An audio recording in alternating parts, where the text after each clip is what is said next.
성경을 다 아는 사람은 없을 겁니다.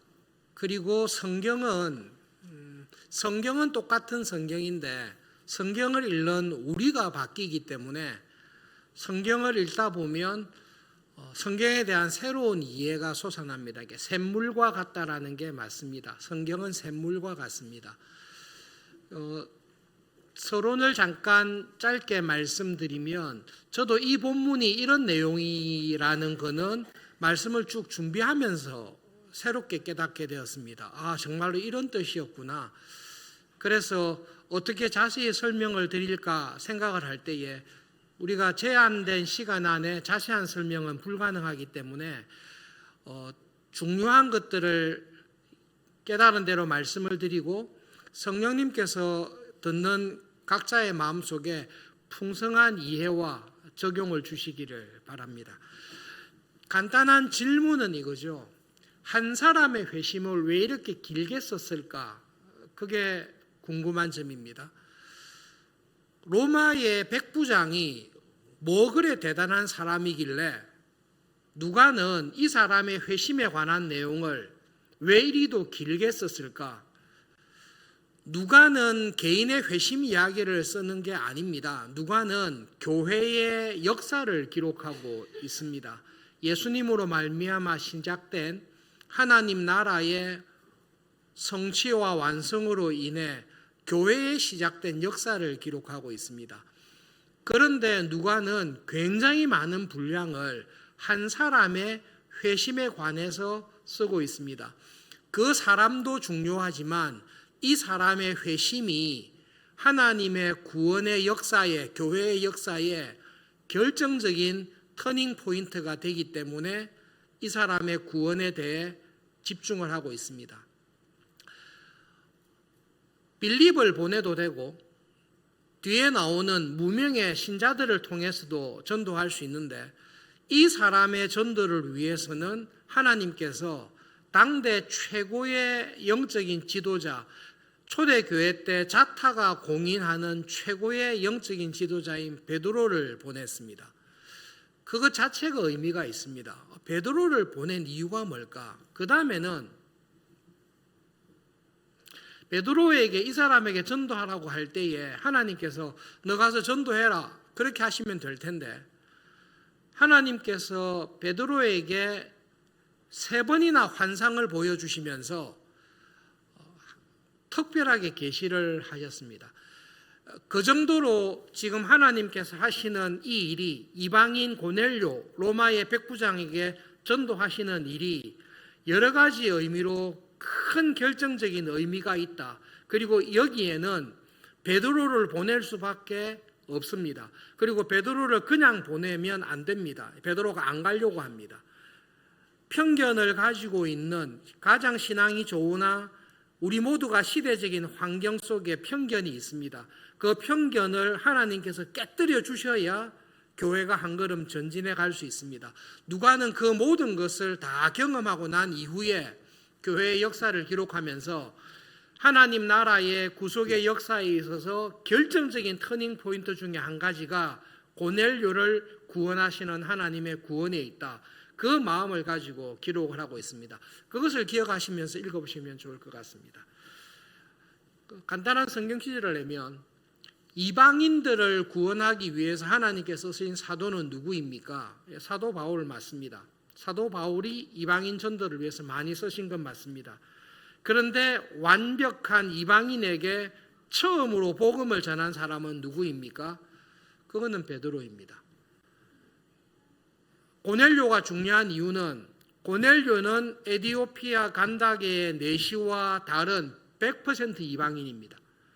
간다게의 내시는 유대교에 입문해서 성전 제사에 참여할 수 있는 사람이 되었고 유대교에서 가지고 있는 성경을 구입해서 읽을 수 있는 그래서 절기를 지키기 위해서 예루살렘까지 와서 성전에 참여하는 그래서 유대교에 들어온 사람으로 간주할 수 있는 사람입니다. 그런데 여러분 고넬료는 성경의 기록에 의하면 이 사람은 100% 이방인입니다.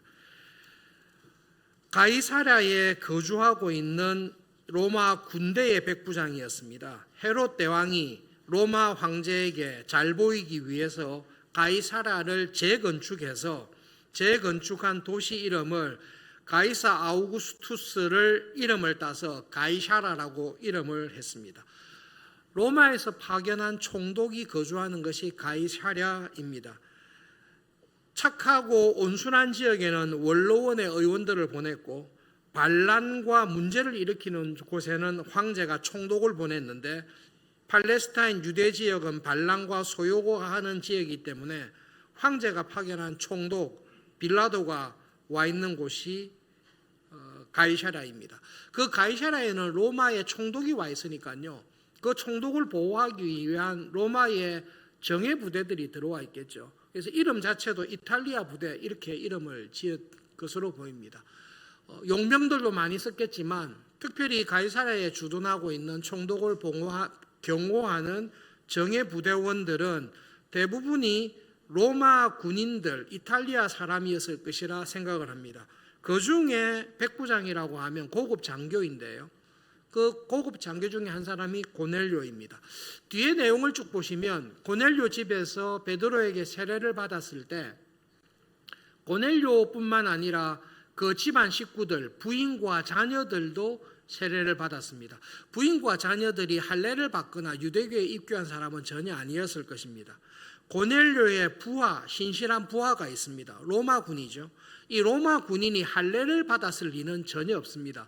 그렇기 때문에 고넬료 사건은 교회의 역사상 한 번도 없었던 완전한 이방인이 예수님을 믿고 교회에 들어오는 첫 번째 사건을 기록하고 있습니다. 그렇기 때문에 이게 지금 할 이야기가 많은 것입니다. 첫 번째 이방인의 사도가 사도 바울이면 처음으로 이방인을 전도하는 사람을 사도 바울로 하면 되지 않을까 생각하기 쉬운데요. 초대교회 상황을 조금만 생각하시면 사도 바울과 같은 아주 안 좋은 역사를 갖고 있는 교회를 핍박하고 스데반을 죽였던 역사를 갖고 있는 그 바울이 회심하여 이방인에게 처음 전도했다 이렇게 하면 교회 아마 난리 났을 겁니다. 엄청나게 난리를 났을 겁니다. 하나님의 섭리와 지혜를 볼 때에 하나님께서 정말로 적절한 사람을 적절한 때에 쓰셨구나. 이방인을 전하는 일에 사도 바울을 주로 뒤에 쓰셨지만 처음 딱 물꼬를 트는 한 번도 유대교와 관계없는 사람에게 복음을 전하고 그가 유대교의 의식을 거치지 아니하고 하나님의 백성이 되는 이 첫 이방인에 대한 구원의 물꼬를 딱 틀 때 누구를 쓰는가 하면 베드로를 하나님께서 섭리 가운데 쓰신 것입니다. 두 번째로 하나님께서 고민이 있어서요. 베드로를 쓰려고 하는데 이 베드로가 하나님께서 생각하시는 구원의 은혜, 이방인조차도 하나님의 백성 삼으시는 이 은혜를 받아들이기에 본의 아닌 편견을 딱 가지고 있는 것입니다. 베드로는 가장 예수님의 마음을 잘 압니다. 그리고 예수님의 가르침을 직접 과외를 수년간 받았습니다. 베드로만큼 하나님의 마음, 예수님의 마음, 그리고 복음의 진리에 대해서 아는 사람이 없다 할 정도로 잘 압니다. 그런데도 하나님께서 하나님 나라의 구원의 역사를 이루어가는 이 전환점에 쓰기에는 베드로가 하나님의 마음을 따라오지 못하고 있는 것입니다. 하나님께서 그것을 깨뜨리시기 위해서 특별하게 3번씩이나 환상을 통해서 하나님의 뜻을 말씀하셨습니다. 그 환상을 통해 하나님과 베드로의 마음이 서로 안 맞다라는 것이 확인된 겁니다. 하나님께서는 그 환상 가운데 보여주시면서 큰 보자기 같은 그릇에 각종 짐승들, 파충류들, 새들을 다 보여주면서 잡아서 먹어라 이렇게 이야기하셨어요. 그때 이제 베드로는 하나님, 제가 이래봬도 평생 살아오면서 하나님의 율법대로 먹어야 될 짐승만 먹었지 하나님이 부정하다고 하신 짐승은 먹은 적이 없습니다. 그런데 왜 하나님이 말씀하신 부정한 짐승을 내가 먹어야 됩니까? 저는 부정한 짐승을 먹지도 않을 뿐만 아니라 부정한 사람들하고는 아예 간섭도 안 하면서 살아왔습니다. 못 먹겠습니다. 이 이야기를 3번씩이나 합니다. 하나님께서 3번씩이나 하면서 시끄럽다, 내가 먹으라면 먹어라. 그게 이제 하나님께서 하신 말씀이에요. 우리가 알아듣기 쉽게 하면, 하나님 하지 말라 그랬잖아요. 저는 잘 지켜왔습니다. 시끄럽다, 내가 깨끗하다 하면 다 깨끗하니까 먹어라. 이 이야기를 3번씩이나 했는데도 못 알아듣습니다. 성령님께서 이 고비가, 여러분, 이 고비가 넘어가기가 쉽지 않습니다. 베드로 개인을 보면 평생토록 안 해왔던 일입니다. 내가 평생 안 해왔던 일이에요. 교회의 역사를 보면 모세 이후로 2000년간 교회가 안 해왔던 거예요.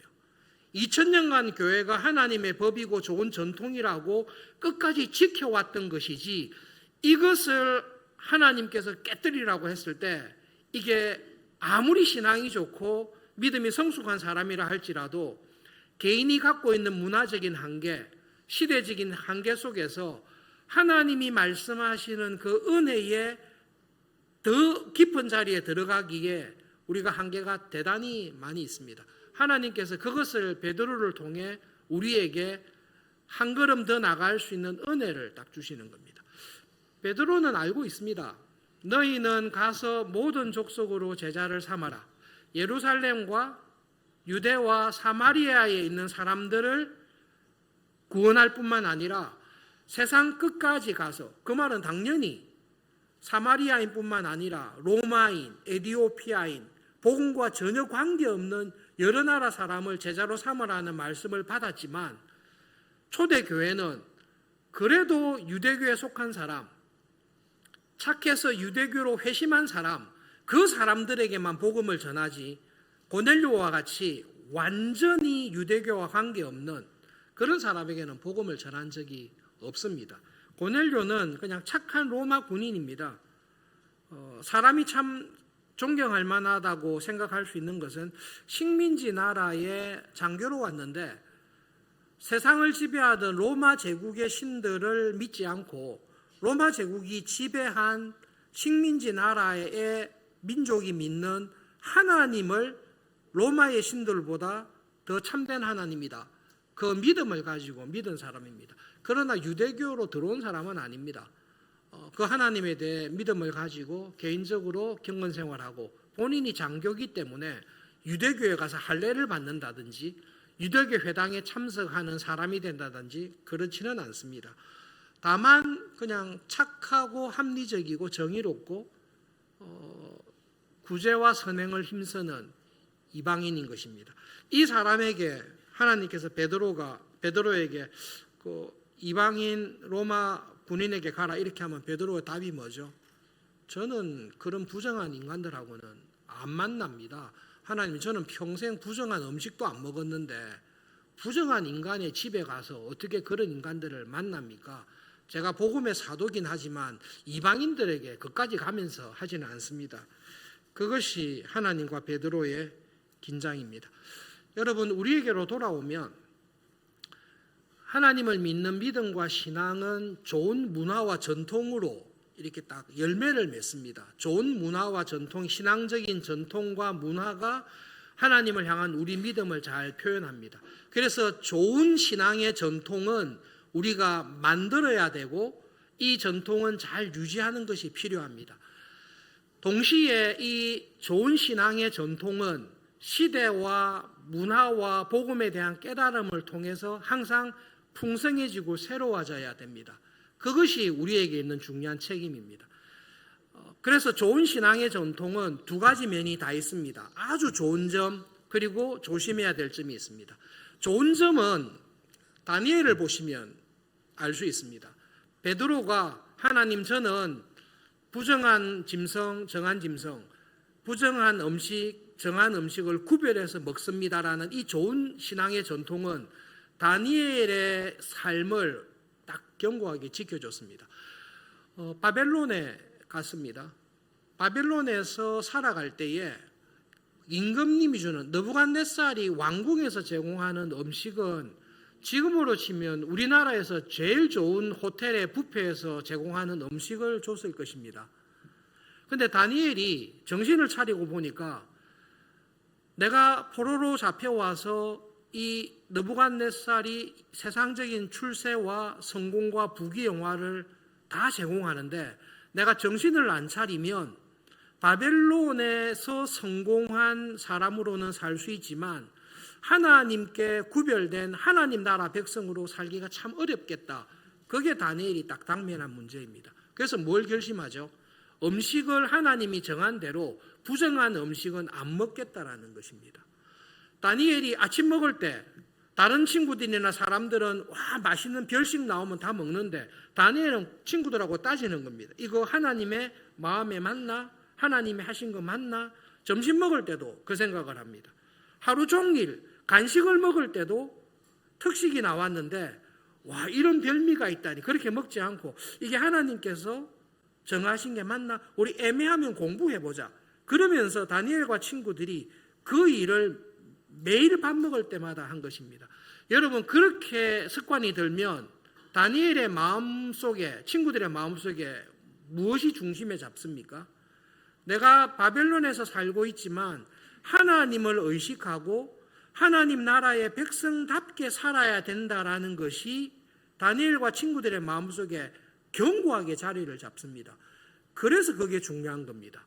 뭐 그렇게 먹었더니 채식을 했더니 육식한 사람보다 더 몸짱이 됐더라. 그거는 말도 안 되는 해석이고 매일 음식을 먹을 때마다 이게 하나님의 뜻에 맞을까를 생각하다 보니까 바벨론에서 살고 강력한 세속 문화가 있는 그곳에서도 하나님의 백성답게 거룩하게 살아가게 되고 그렇게 살아가는 하나님의 백성을 하나님께서는 견고하게 축복하시고 쓰셨다라는 게 좋은 문화와 전통을 가지고 있는 힘입니다. 그런 점에서 베드로도 하나님께서 정한 대로 이것을 잘 지켜왔습니다. 이것을 함부로 깨뜨리면 안 됩니다. 좋은 것입니다. 근데 여러분 이 좋은 전통과 관습이 잘못 쓰면 헛된 경건, 이 전통과 습관에 매여 있으면 전통주의에 빠지면 헛된 경건과 외식된 모습과 영적인 교만에 빠지게 되는 경우가 흔히 일어납니다. 한국의 선교사님들께서 오셨을 때 한국교회 교인들에게 처음에 봤을 때는 여러분 처음에 한국교회사를 보시면 우리 교회처럼 예배드릴 때 중간에 하얀 천으로 칸막이를 했어요.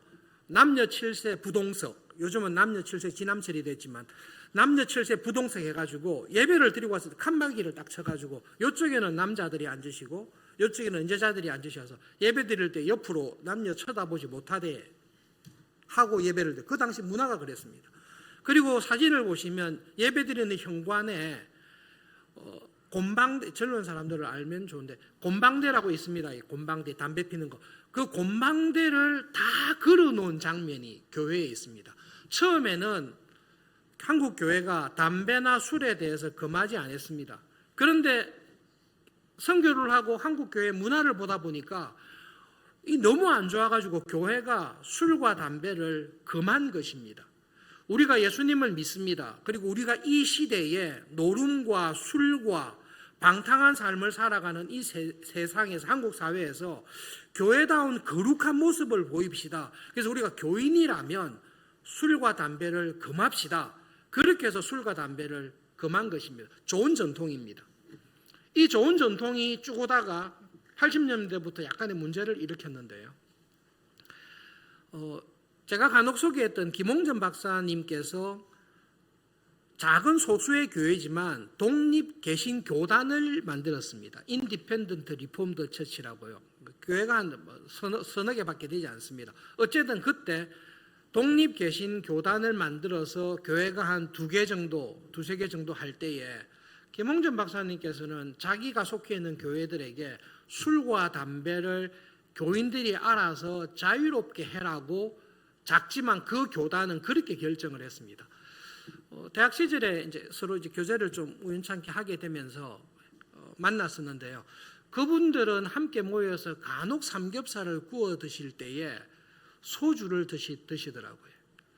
삼겹살을 구워 먹으면서 과하게 하지는 않는데 소주를 먹었습니다. 고신에 있는 제가 있는데도 소주를 먹었습니다. 저는 어떻게 했겠습니까? 저는 당연히 우리 고신총회는 술과 담배를 금했기 때문에 저는 술과 담배를 먹지 않습니다. 술을 먹지 않습니다. 안 먹었습니다. 그때 함께 하셨던 집사님 한 분이 직장에서 있었던 일을 해준 것을 아직도 기억하고 있습니다. 직장에서 그분이 부장인지 과장인지 직책을 모르겠는데 어쨌든 부장이라고 합시다. 직원이 있는데 직원 중에 교인이 있습니다. 이 교인은 고신총회는 속한 분이 아닌데요. 이 교인은 자기 교회에서 받은 대로 술과 담배를 하지 않습니다. 그런데 직장 생활을 할 때에 안 믿는 교인 사람들이 이 교회 다니는 교인을 별로 좋아하지 않았습니다. 자기 일을 성실하게 하지 않고 회사 생활 자체가 조금 교회 다니는 사람인데 왜 저래? 라는 불평을 듣는 교인이었습니다. 그런데 독립개신교회 다니는 이 부장 집사님은 불신자인 직원들에게 인정과 존경과 칭찬을 받는 사람입니다. 그래서 회식을 하다 보면 이 부장인 집사님은 소주를 한 잔씩 하시는 거죠. 그러면 이 교인이 지나가면서 한마디씩 이야기합니다. 집사님이신데 술을 하시네요. 나는 술을 안 합니다. 여러분, 좋은 전통이 신앙의 올바른 모습을 담아내지 못하고 그 전통만 붙들고 있으면 쓸데없는 근거 없는 영적인 자만과 교만에 빠지게 됩니다. 이 사람은 불신자인 직장인들이 볼 때 신자답지 않습니다. 자기가 불신자인 죽어서 지옥 갈 저 불신자들하고 하나님의 은혜로 구원받아 살아가는 자기를 구별하는 유일한 기준은 나는 술과 담배를 하지 않는다, 이거밖에 없습니다. 술과 담배를 안 하는 것 빼고는 직장 생활 자체가 믿음으로 살아가는 좋은 모범을 전혀 보여주고 있지 못함에도 불구하고 나는 이것을 붙들고 있다라는 것에 딱 매여 있는 것입니다. 생명력이 없는 하나님에 대한 믿음이 새롭게 되지 않은 가운데 전통만 딱 붙들고 있으면 이게 문제가 됩니다. 여러분, 구별된 삶을 살다 보면 잘하면 거룩한 구별된 삶을 살지만 구별된 삶을 잘못하다 보면 구별하다 보면 구별이 차별이 되는 것입니다. 베드로가 나는 부정한 음식을 먹지 않고 구별하여 삽니다라는 것이 부정한 음식을 먹는 이방인들과 교제할 수 없습니다. 저들은 하나님의 은혜에 아예 떨어져 있는 사람입니다. 구별이 차별이 되는 것입니다. 하나님께서 가서 복음을 전해라 하더라도 하나님, 저는 평생에 이방인 집에 들어간 적 없어요. 하나님, 저는 이방인들하고 식사한 적이 없어요. 저는 구별됩니다. 구별된 건 맞는데 그 구별이 구원의 방도에 이르는 것까지 딱 끊어버리는, 차별하는, 우리는 저들보다 낫습니다. 우리는 하나님의 선택된 백성이고 저들은 세상에 버려진 이방인들입니다라는 차별로 나가는 것입니다. 평생을 그렇게 살아왔습니다. 예수님의 말씀을 듣고 하나님의 복음의 은혜를 경험했음에도 불구하고 평생 내가 가져왔던 이 습관, 2000년의 교회 역사를 통해 거룩한 구별된 백성과 이방인들 간의 이 벽을 베드로조차도 넘어가지 못하고 있는 것입니다. 하나님께서 이걸 깨뜨리기 위해서 환상을 3번이나 주십니다.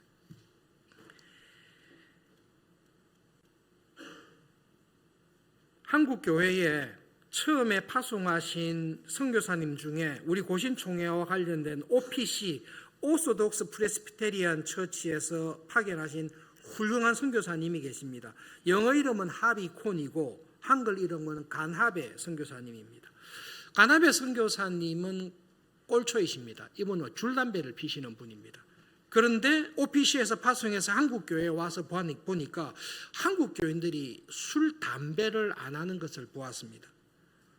이분이 한국교회에서 선교사님으로 고신교단과 한국교회와 관련하는 동안에 담배를 완전히 끊었습니다. 니코틴 중독이 심할 텐데요. 어쨌든 이 선교사님 담배를 딱 한국 선교사님도 끊었습니다. 미국으로 돌아가서 어떻게 했겠습니까? 한국에서 못 피웠던 담배를 줄담배로 계속 피우셨다는 이야기를 직접 들은 적이 있습니다. 동생이 우리 고신총회와 연결된 화란의 31개 조파 깜편신학대학원에 공부를 하러 갔습니다. 유학을 갔습니다. 어머니께서 동생이 유학하는 중에 네덜란드 방문해서 31개 조파 우리 자매에 있는 교회에 가서 예배를 드렸습니다. 우리는 초등부까지 별도로 당뇨회가 결정해서 별도 예배 드리는데 그 교회는 초등학교 아이들, 어린아이들 다 같이 예배를 드립니다. 어머니 굉장히 감동받으셨습니다. 유치부, 초등부 아이들 예배에 들어와서 그 긴 시간 동안 로마 병정처럼 딱 앉아가지고 예배를 딱 듣고 목사님 설교 시간에 졸리니까 엄마가 나눠주는 캔디 입에 넣고 딱 예배 드리는 모습을 보고 와, 우리 감동을 받으셨습니다. 그리고 예배 드리고 주차장에 나왔는데요. 다 담배를 피는 모습을 보셨습니다. 어머니 진짜 부귀하셔가지고 뭐 이런 교인들이 다 있나.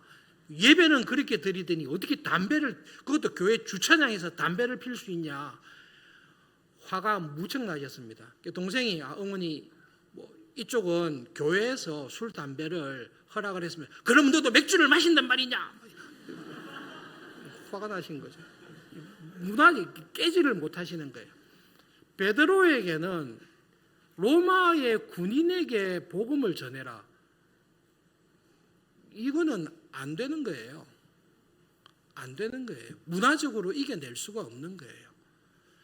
그런데 이걸 누군가 뚫고 나가야 되는데 사도 바울이 이 일을 하기에는 사도 바울 배경 자체가 사도 바울이 이 일을 하기에는 문제가 너무 커집니다. 베드로가 이 일을 하고 난 다음에도 뒤에 보시면 예루살렘 교회에서 난리가 났잖아요.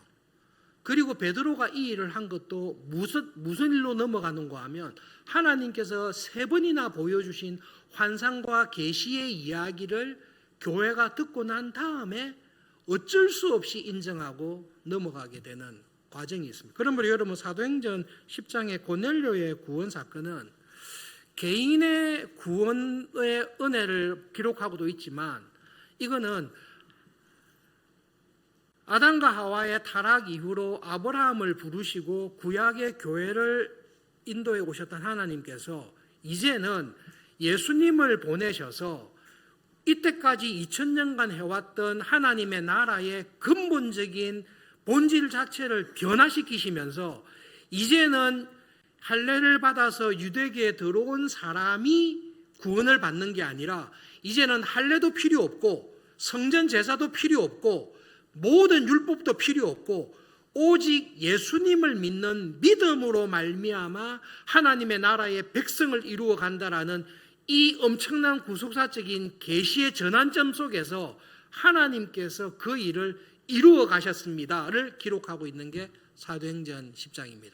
그리고 그 일에 누구를 쓰시는가 하면 그 누구도 시비 걸 수 없는 예수님의 수제자, 초대교회에 가장 신뢰할 수 있는 영적 지도자들 중에 한 사람인 베드로를 불러서 이 이방인에게 전도하는 첫 뚫고 나가는 일을 베드로에게 맡기신 것입니다.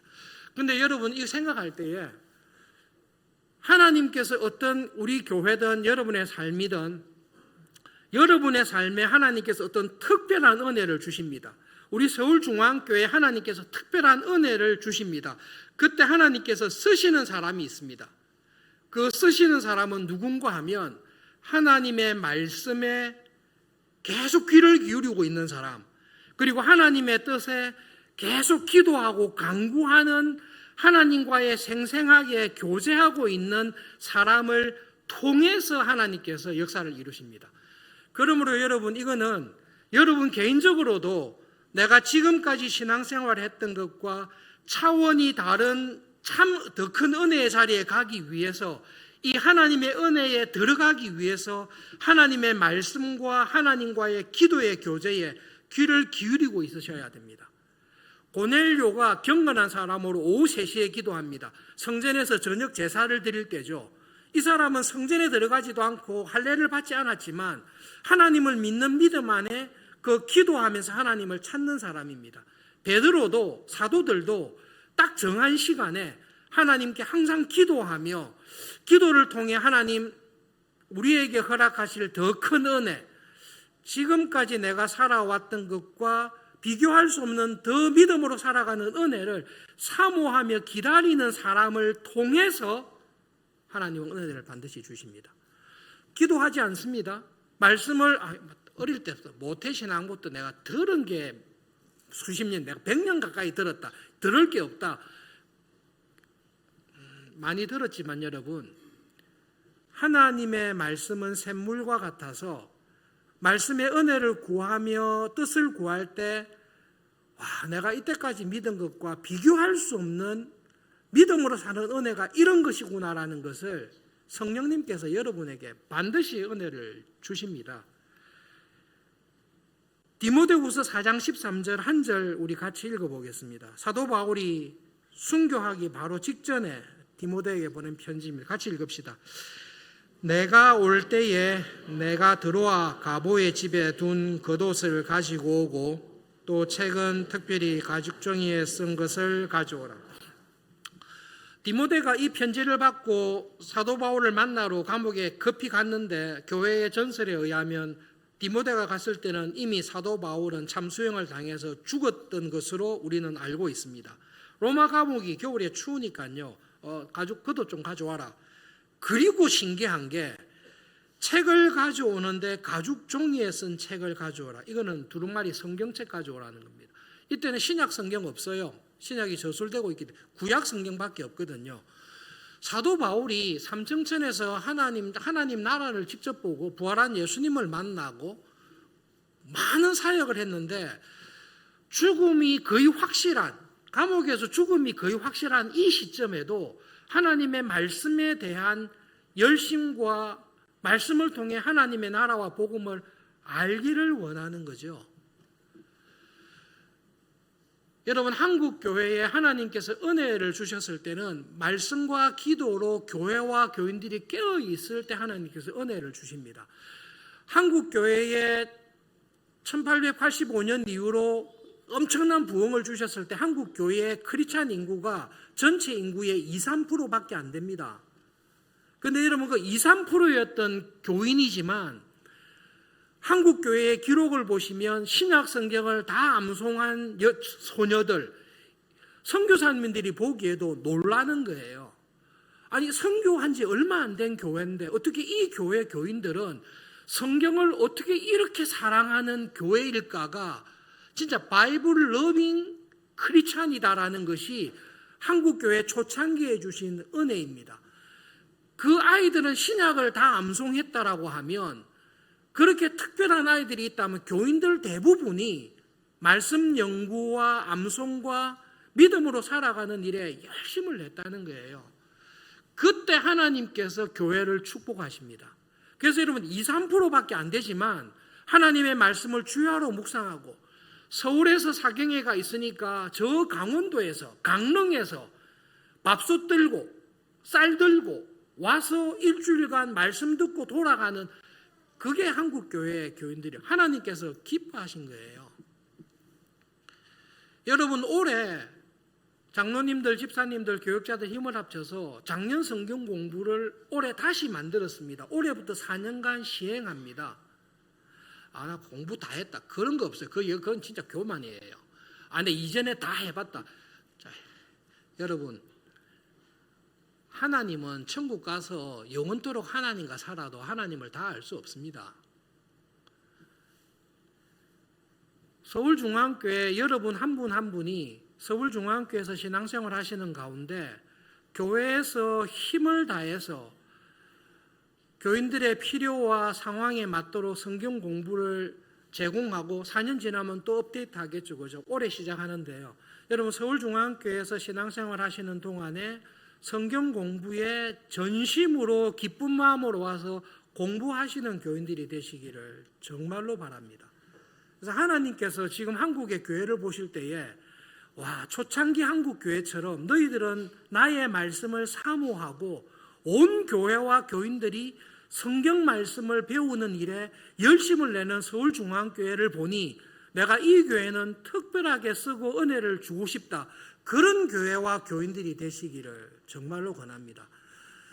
여러분, 그런데 우리가 교회에서 제공하는 공부를 한 주도 빠지지 않고 다 참석하잖아요. 그렇게 해봤자 24주예요.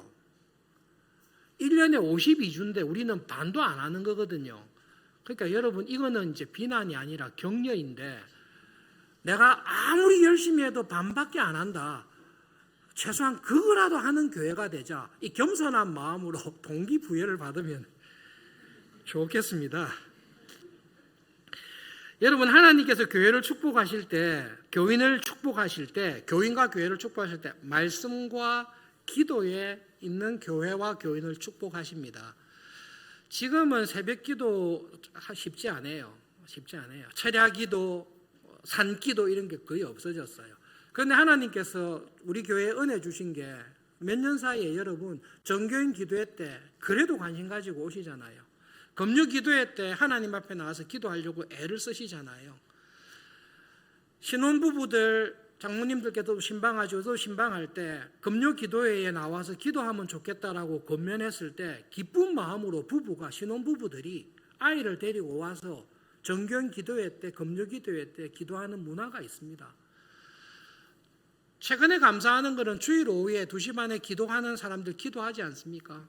그쪽에서 주부이긴 하지만 너무 바빠서 주중에 1시간씩 30분씩 1시간씩 기도하려고 할 때 못할 때가 있대요. 그래서 그분들이 인증방을 올렸대요. 나는 오늘도 30분, 오늘도 1시간 기도를 했다. 그걸 통해서 바쁘더라도 서로 격려하는 거죠. 그거를 보다 보면 이 사람도 했단 말이냐? 그럼 나도 열심히 해야지. 그런 은혜와 효과가 있다고 합니다. 그렇게 기도하다 보니까 기도 응답이 있는 거죠. 그래서 요즘에는 인정을 통해서 하나님께서 나에게 이런 응답을 주셨습니다. 그 다른 사람이 응답 받는 것을 보니까 기도에 새로운 힘을 얻게 되는 거죠. 여러분, 한국 교회가 전통적으로 가졌던 좋은 전통이 있습니다. 시대가 상황이 바뀌면서 이게 연결이 안 되고 끊어질 때가 있습니다. 그러면 말씀과 기도를 통해 새로운 경건의 문화를, 구별된 문화를 우리에게 하나님께서 주십니다. 더 풍성한 것을 주십니다. 그렇게 살아가시면 좋겠습니다. 하나님은 어떤 사람을 찾으십니까? 저는 성경을, 예수님의 말씀을 요약하라고 하면 저는 평생 예수님을 나의 참 목자로 알고 목자이신 주님의 말씀에 귀를 기울이고 목자가 가자는 대로 가는 것, 그것이 믿음 생활의 처음이자 완성이라고 생각합니다. 목자의 음성에 귀를 기울이고 듣기 위해서는 성경을 읽으셔야 되고 그 말씀을 깨닫기 위해서 기도하는 것이고, 말씀대로 살다가 안 되니까 도와달라고 더 기도하는 것이지 않습니까? 지금까지도 은혜 안에 살아오셨는데 오늘 고넬료의 사건을 통해 내가 이전까지 살아왔던 것은 다 잊어버리고 새로운 표대를, 새로운 목표를 가지고 작년 성경 공부에, 말씀을 읽고 묵상하는 일에, 하나님 앞에 나가 기도하는 일에 새로운 한 단계를 전진하는 그런 한 분 한 분이 되시기를, 우리 교회가 되기를 바랍니다. 말씀을 기억하면서 함께 기도하겠습니다. 하나님, 이 세상 살아가는 동안에 하나님께 구별된 신자로 세상에서 거룩한 교회로 살아가기를 소원합니다. 하나님의 말씀으로 인해 새로운 믿음의 생활, 성숙한 신앙생활 할 수 있도록 도와주시고 기도의 은혜를 경험하면서 살아가는 저와 우리 교회가 되도록 도와주십시오. 기도하겠습니다.